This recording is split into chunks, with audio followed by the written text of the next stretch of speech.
Welcome back to the Power of Coffee. This is the next 10 pages to make it the 190th page of the story. So at this moment, we know that a popular actor by stage name of Corbina Hansen has just entered the coffee house.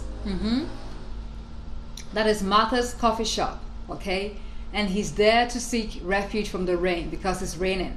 So let's listen to the story. Okay, let's continue to find out who this popular actor is and what his impact is or is going to be on the coffee shop. Okay, so let's continue. Okay.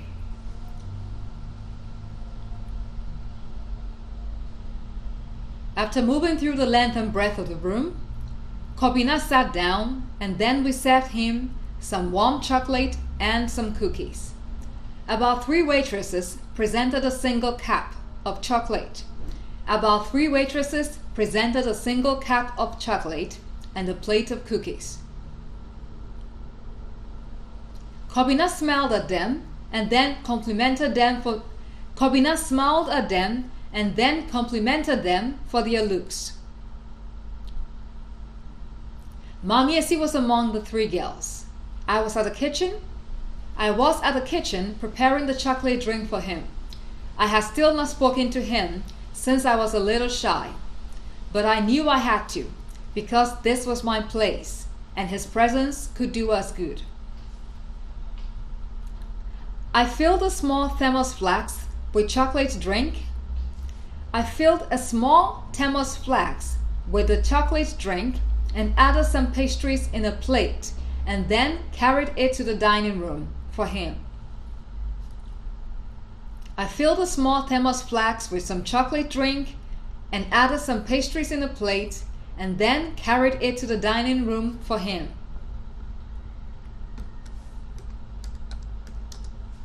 The 3 girls were still by him, seated in chairs and watching him eat. The 3 girls were still by him, seated in chairs and watching him eat.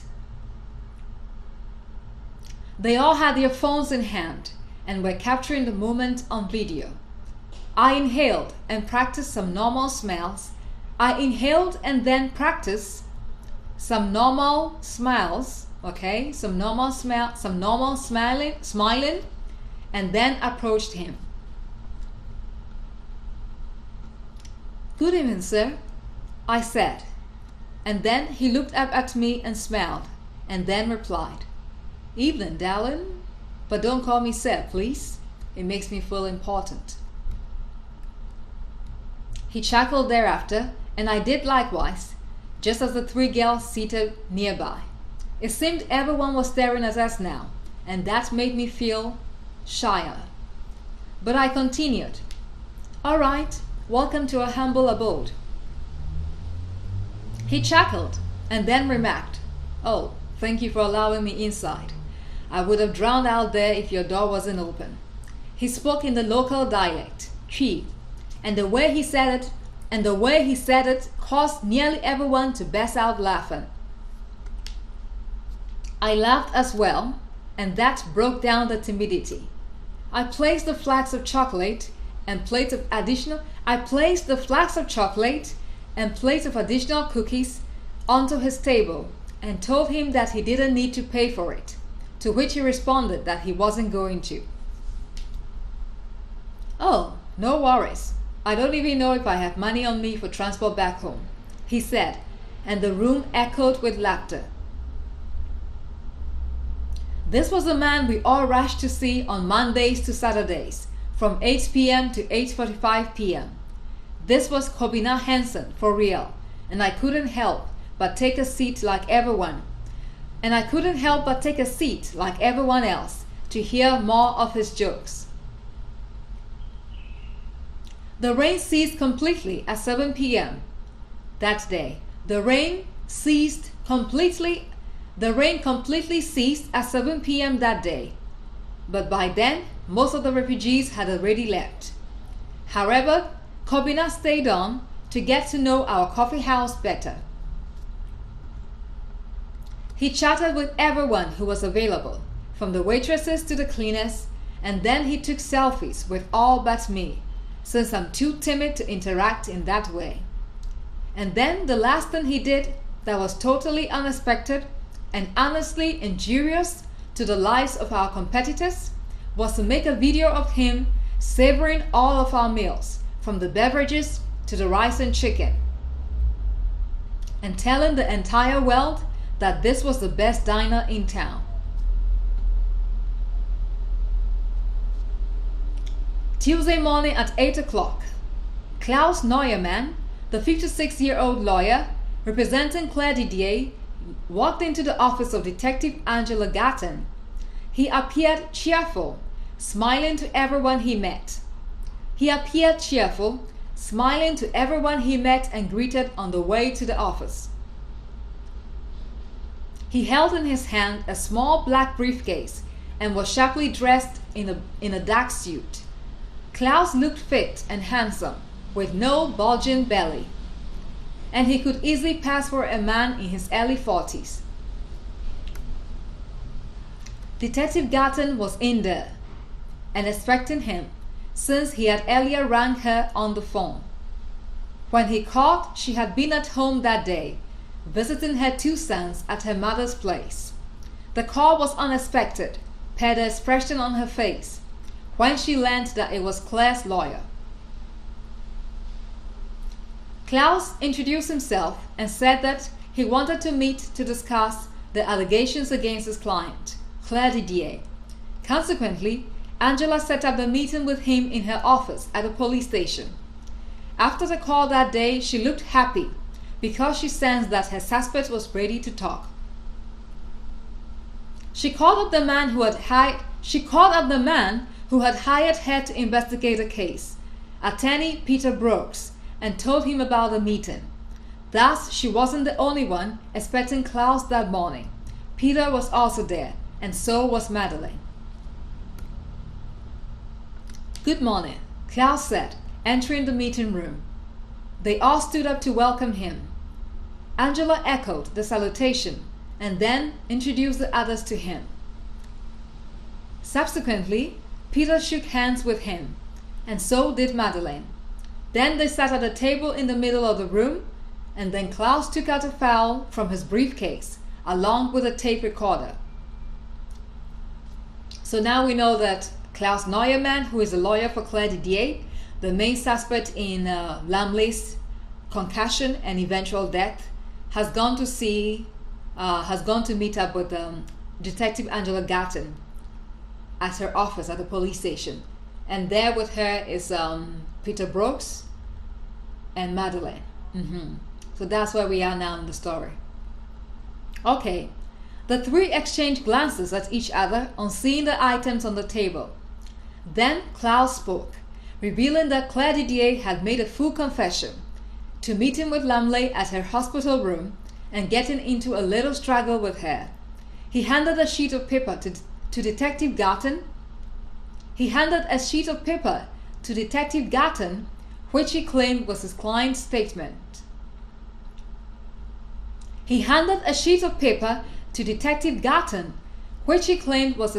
statement. Confessing to inadvertent murder. Then he informed them about the content of the tape recorder on the table. That was a voice confession of Claire Didier.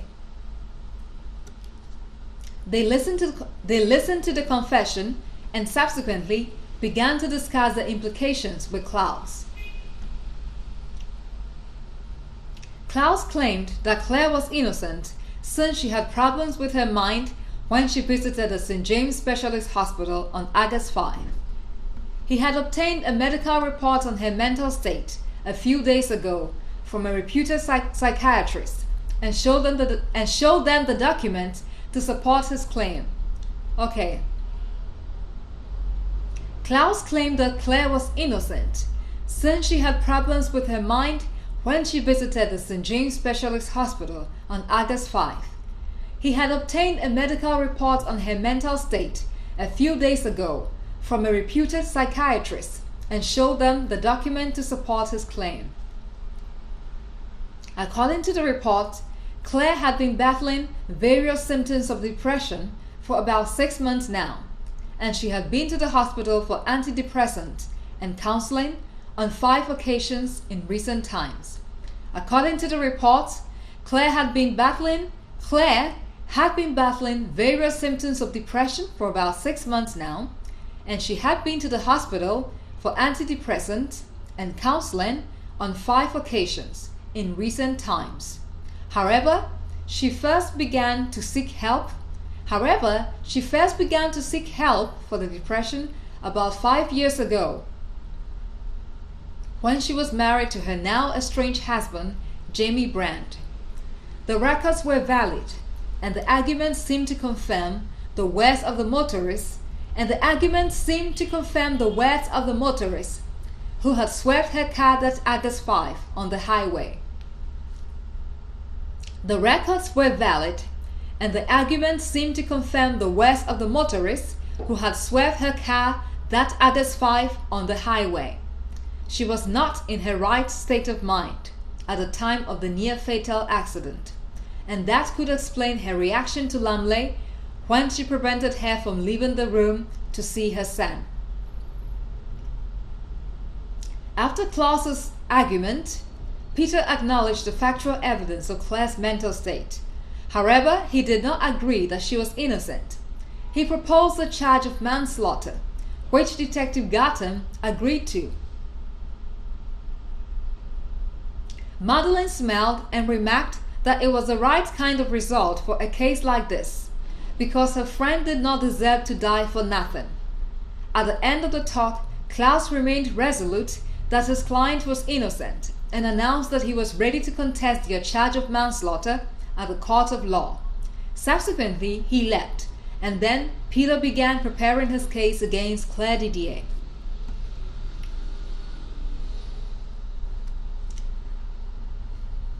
Peter Brooks lived alone in a homely-looking 3-bedroom house near his office in Toronto. His only company was an in-house caretaker whom his daughter had hired for him when he turned 60 years old. Loretta Brooks was one of his 3 adult children from his former married life that lasted 15 years. Loretta Brooks was one of his 3 adult children from his former married life that lasted 15 years until his wife's passing. She was 35 years old and the second child of Peter. She lived in Europe, Switzerland, where she worked as an accountant for a small Swiss bank with subsidiaries across the Western world. She often visited him in the States, where he had an office as well. Now she had been here for about 2 weeks. For about 2 weeks, checking on his health, taking him out for walks when the weather was conducive, and then feeding him home-cooked meals. Okay, so after Klaus Neuermann, that is Claire Didier's lawyer, had met with Peter Brooks, Detective Angela Garton and Madeline in the office to let him know that his client Claire Didier had confessed to Klaus Neuermann. Claire Didier is innocent, okay, because she wasn't in the right state of mind that August 5, that morning when she suffered a near-fatal accident. The same morning when she had met with Lumley in her hospital room, okay, after her near-fatal accident. So Klaus Neumann's argument is that because of her mental state of mind, she is innocent of manslaughter. But Peter Brooks think otherwise, okay? So now we are on Peter Brooks. We're talking about his life outside his law practice, and we get to know that he has a daughter called Loretta Brooks, who is one of his 3 adult children, okay? We also get to know that he's a widower who lost his wife about 15 years ago, who lost his wife after 15 years of marriage. So we are now on Peter Brooks.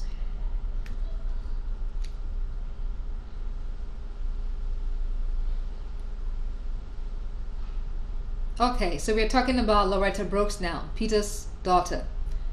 Now she had been here for about 2 weeks, checking on his health, taking him out for walks when the weather was conducive, and then feeding him home-cooked meals. She was like a replica of her mother, Millie. She was like a replica of her mother, Millie, when it came to her meals and her over-concern for his health.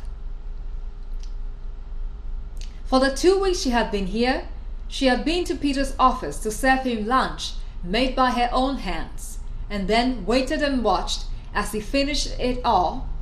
Okay, for the 2 weeks that she had been here, she had been to Peter's office to serve him lunch made by her own hands, and then waited and watched as he finished it all before returning to his job. By evening, around 5 o'clock, she came to wait for him in the parking lot. First, she would see him in his office and remind him that it was time to rest for the day. Then he would have to assure her that he would soon be coming over to the parking lot.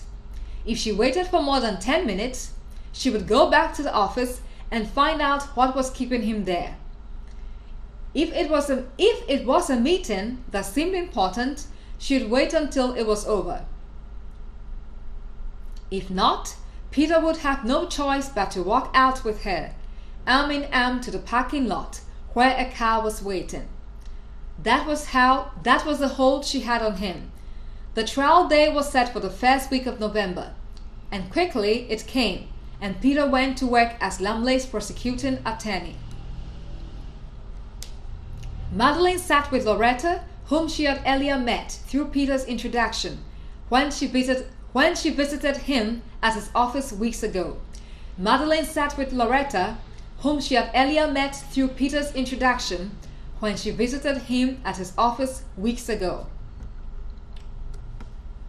They were both in their 30s and had another common element that linked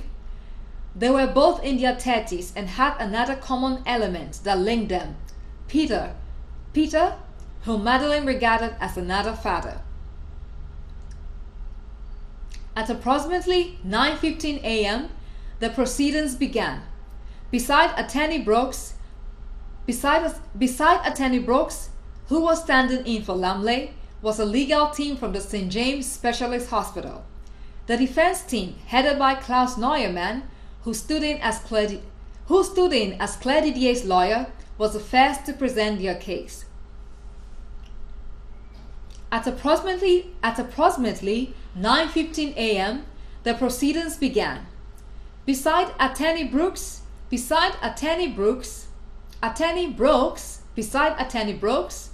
who was standing in for Lumley, was a legal team from the St. James Specialist Hospital. The defense team, headed by Klaus Neuermann, who stood in as Claire Didier's lawyer, was the first to present their case.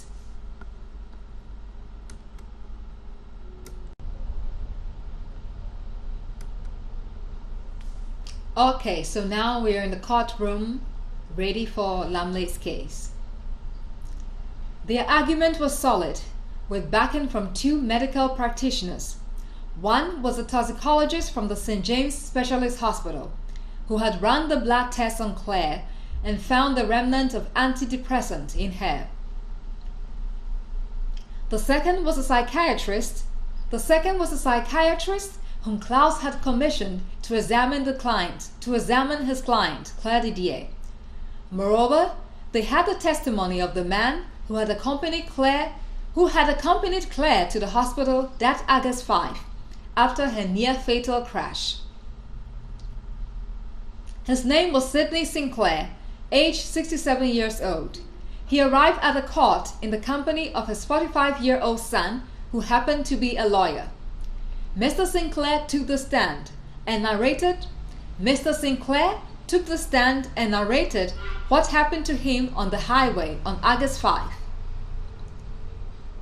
He acknowledged that Claire Didier did not seem right in the head when she continuously drove towards him without changing course, despite him hooting the horn the entire time.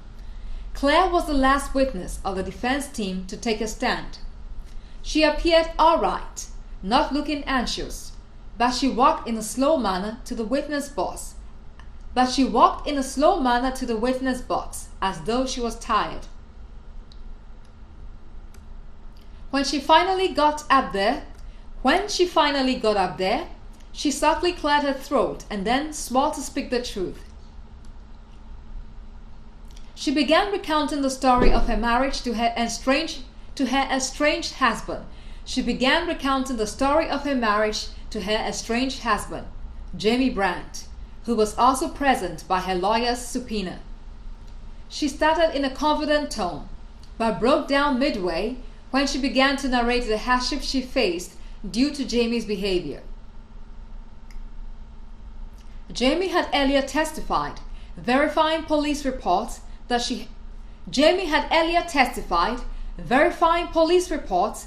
he had been violent against her during their marriage. The court went on a break after Claire's testimony and subsequently resumed.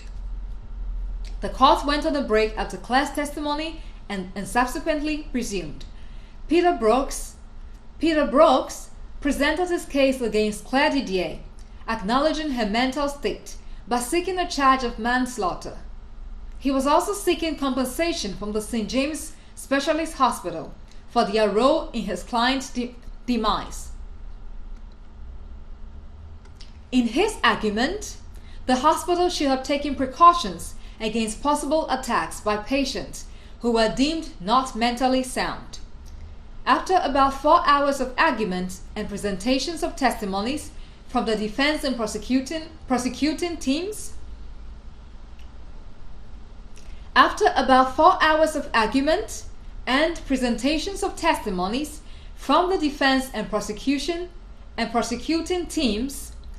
it was up to the judge and the 7-member team of jurors to determine the result of the argument. 3 days later, Madeleine was ready to return home with Lumley's remains. Claire Didier was pronounced not guilty on grounds of her mental state, but she was going to lose custody of her son until she was declared mentally fit. Mrs. Dupont has stood in as her relative. Mrs. Dupont has stood in as her relative to have full custody of her son, Benjamin.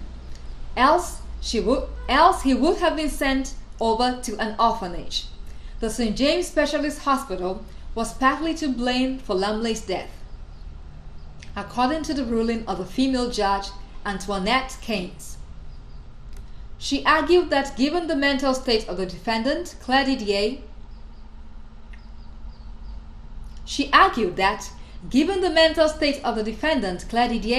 when she came in after the near crash, they should have restrained her physically in order for her not to escape or hurt anyone.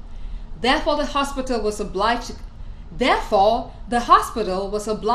to compensate the victim, Lumley O'Kine, with an amount totaling $2 million.